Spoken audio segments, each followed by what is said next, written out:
Welcome. This is Tatt4Talk, powered by the Artistic Perspective Podcast. If you're not subscribed already, please subscribe to both channels. I do appreciate the love and support. Now, I wanted to run down the premise of this show. I'm pretty much going to be asking my clients 5 questions. I might sneak in a 6th one, but mostly it's going to be 5 questions. Then I give them a chance to ask me a question. I wrap it up, show you guys the tattoo if it's done, and then we go from there. I'm your host, Lavelle Ford, and let's dive right into it. Just let a nigga know just watching. Just let a nigga know just watching. I know it may be harder than it seems. Just let a nigga know just watching me. Just let a nigga know just watching me. Just let a nigga know just watching me. What's up? This is the Artistic Perspective Podcast, and this is one of my new segments, Tatt4Talk. And I got one of my friends right here. I'm gonna let him introduce himself. How y'all doing today? My name is Javae. I came to get tatted by my boy Lavelle, one of the best tattoo artists in the world right now. So make sure you tap in and come get tatted by my brother. All right, y'all. We're gonna stay tuned.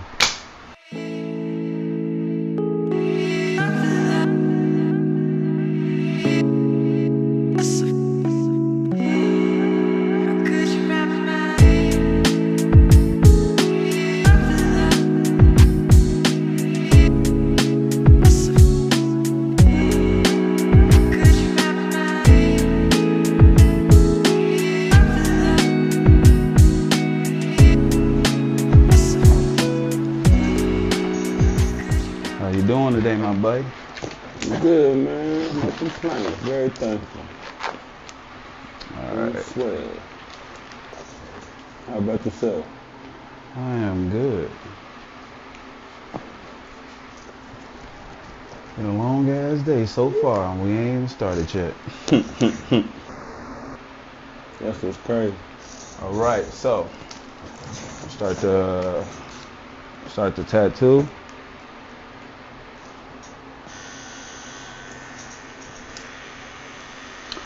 So first, I want to ask you, why are you getting this tattoo? Like, what's the meaning and whatnot? I'm getting this tattoo because it's my logo, and my logo represents my best friend, also my son, who passed. My dog passed, so I'm getting this in partial memory of him. That's what's up. Oh yeah. Now, you also an artist, so what got you into making music? To be honest, Kanye West. Kanye. Elaborate a little bit. Well, you know, in middle school, Kanye came out, and he had just the best sound I've ever heard at the time, besides Michael Jackson, you know, and Prince. You know, he's up there with, you know, with those artists at such an early stage. And I was captivated and motivated and inspired. And I started making music, and I haven't stopped since. That's what's up. What would be your favorite artist then? My favorite artist right now at the moment. If you had to choose, I would say first, your favorite artist that if it's dead or alive, and then the next one gonna be who's ever just alive, if it is. Dead or alive, all time, Michael Jackson, no question. Gotta go MJ. Alive right now, I would have to go.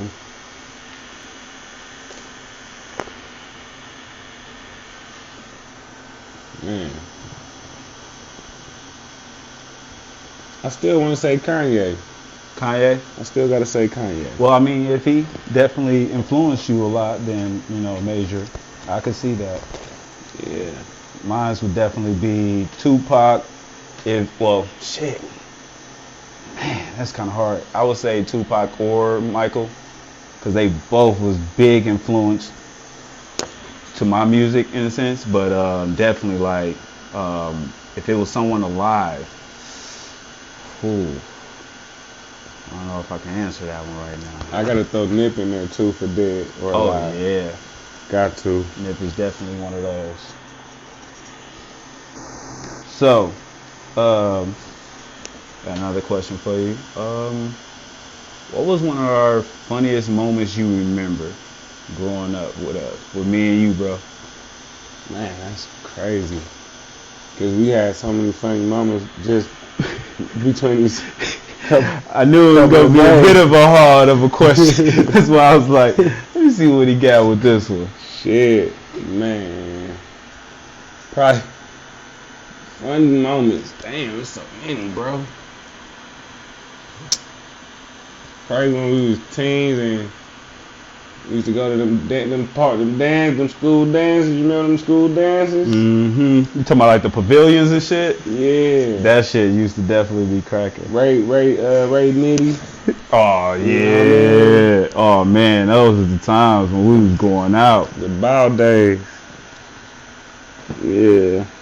But those were some fun and funny times, you know. I can't put just one moment on there. It's too many, man. Too many. Man. For real. I was like, I knew it was gonna be kind of like a hard little question to kind of like answer, bro, because we've known each other for over 15 years. Over. Yeah. Since my freshman year, your sophomore year. Man. That is. You can't make stuff like that up, you know? No, you can't. Next question is, what was the be-all for you moving to Cali? You know what's funny? Watching the movie Blow. Oh shit. George Jones, Johnny Depp played a phenomenal role, man. After watching that movie, I'm like, I gotta go out there. I'm like, I gotta see what that's about. That's cracking. In my whole life, I knew I wanted to be an actor, so I was like, why not? You know, and I was like, fuck it, I'm just gonna go. And I booked a one-way flight and never looked back. That's what's up. Mm-hmm. What about you? So what do you, mm-hmm. my bad, but I was gonna ask, so do you, oh damn, kind of threw me off. Well, I'm gonna answer it. What actually got me to move was, it was actually gut feeling for me, but ultimately, winter was just not for me. I get too much of a creative like block during that time, and it's like a bit of a like emotional depression, and I don't like that. So being out here, even though it get hot as hell and you can't do stuff sometimes like that, I'd rather see sun looking out my window than seeing 12 inches of snow and it's just fucking coming down on you. Like that's just like I got over that. And so yeah, that was pretty much my big thing was like, I cannot take these damn, because I was never gonna get used to that damn that cold or the snow or any of that shit. So you know, it's crazy. I agree with you. And we was born there, and I never was used to it. Never got used to that. So that definitely played a part too. You know. Mm-hmm. I hate the cold. I don't even know how people can even say, oh, you get used to it, nigga. I've been here for what, 27 years there, and no, I've never gotten used to it. No, it's not feasible. No. I don't see it. Me neither. You know, and I do my best to not go back and visit during the winter times. You know, I only go back home during the summertime for the most part. All right. So, what would you say positive to the youth or to the people that's watching this? You got this. There's no obstacles you can't overcome. If your money low, it's just a temporary financial inconvenience. You know, you got this. Read a couple books on finances and things will change. I like that. Well, almost done with the line work. Hold on. Alright. Let me finish this up, and then I'm gonna have you ask me a question, my brother. Alright. Did it hurt at all, my nigga? It wasn't that bad. I did see you jump a little bit, though. Okay, always hurt. Nah. Fuck that. Nigga said, fuck that. Fuck me. Shit. Oh, it don't. Just clean this off real quick. Now, this part, I have you ask me a question. Anything you want to ask me, brother, man? What inspired you to get better? Just entirely with tattooing, or? Well, how do you get better? What do you do to like continue to perfect your art, to continue to perfect your craft? So, I'm always a perfectionist, first of all. So that plays a big part of my psyche in a sense. So whenever I'm doing something, especially art-wise, which I love and so passionate about, it makes me want to just be the coldest I can at it. And so I was tattooing, and I already knew I wanted to get better at it, but at this point I was I'm just chilling and just thinking about like how sacred tattooing is, and how like a person comes to you and trusts you to mark on their body for the rest of their life. And it also became something that's like, I started to realize like this is what I always kind of wanted to do, because I always wanted my work in a museum. Now I'm able to have my art on millions of museums that actually walk around. And so knowing that always just was like, I got to be good at this. I gotta be, you know what I'm saying? I gotta come correct. I can't just like fuck around with somebody's skin to just think that, like, you know what I'm saying? Because also entirely too, that'll weed you out in this tattoo industry. Is if you just in it for the money and whatnot, it definitely weed you right out. And so also what helps me get better is doing different medias. So like I'll paint here and there, or one of my favorite is black and gray sketching. So with pencil. So I still do that too as well, just to always tune up that, you know what I'm saying, tune up all those gears and shit. And it also translate now to the point where I can, you know what I mean, I can see it in my art tattooing wise. And so yeah, that's actually how I get better. Knowing you continue to practice on paper with the shade, and okay, and it translates to the. I get you. And that's what I'm saying. It's like I said, like when you do different medias, like I said, when I'm painting or different little things, it helps sculpt you as a full, like a all-around artist. And so that's why it helps me with that. Like when I got into painting, it helped me with coloring, like certain color tattoos, just so I can understand certain things that work and certain colors that don't work. But you know what I mean? So it just kind of gives you, it just gives you more, you know what I'm saying, filler for yourself to kind of like work off of things. I also like to freehand a lot. If people sometimes mostly to see, I love to freehand a lot, because sometimes just drawing on a piece of paper will never actually translate on skin. So drawing on someone's body, you can actually help contour the muscles and certain like shapes that their body, you know what I'm saying, shows. And that's where you can complement it. Even with like being super detailed. The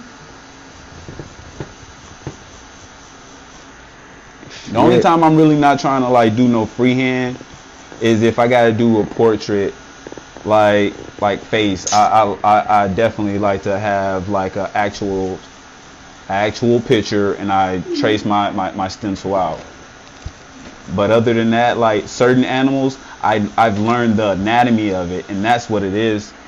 That's another thing that helps you with, you know what I'm saying, learning or knowing what you're doing is learning the anatomy of certain things, because you can quickly throw something off and make somebody look weird if you don't know the anatomy of how that body is supposed to be structured.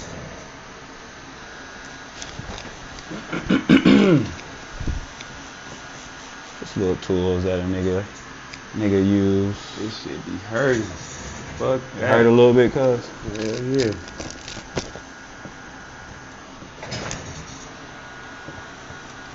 Now, for you being the first one in this situation, do you got your cup? No. Unfortunately. Terrible.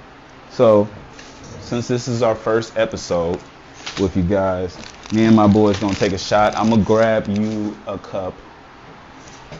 Take a shot for this real quick. Let's do it. Let's fucking do it. And I'm getting another tat on this arm right here. I'm tripping. Why, thank you. All right, my boy. Toast. Cheers. We've known each other for so long, and man, it's always a blessing to kick it with you. And yeah, appreciate you. You know that, bro. Same, bro. Ditto. And to more creating, my brother.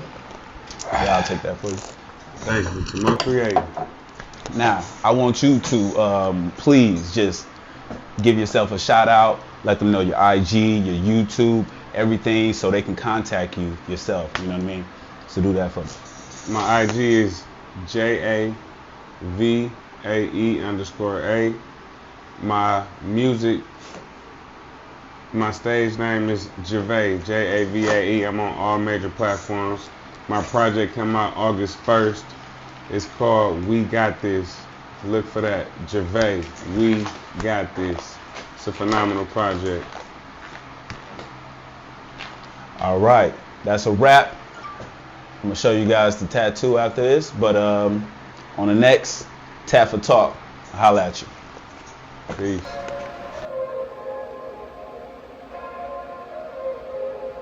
Spring water when I'm thirsty. No, you cannot hurt me. You can only earn me. You can only learn me. At times, it get lonely on this journey. But I think that's when you do the most learning. You see it? You know? Take it to that next level. My pH up, 7+, bitch. Alkaline. You know how that go.